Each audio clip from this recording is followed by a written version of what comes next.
Welcome to Tenor Tech, where I solve the problems you didn't even know you had. You start by verifying prerequisites. Vencord is installed and matches your Discord build. Once done, open Vencord settings and enable theme support so custom CSS can load.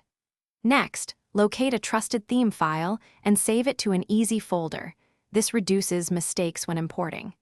You should also enable developer mode in Discord to troubleshoot ID later. These steps get you into the workflow immediately and prevent common setup errors before you import or apply a theme. You import the theme through Vencord's Themes panel and switch it on to trigger a live preview.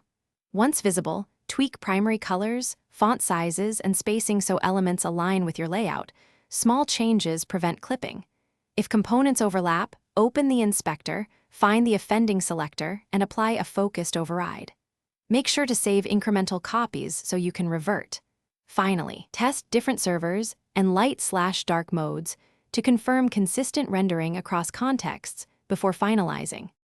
You finalize by exporting a backup package and naming it with a date so you can restore quickly. Then restart Discord to ensure cache styles don't interfere. Clearing the app cache helps when changes don't appear. If parts still look wrong, disable the theme, revert to default, and reapply your edits one change at a time to isolate the issue. As a key troubleshooting tip, if the UI breaks after an update, disable the theme, update Vencord, then reapply. This resolves most compatibility problems.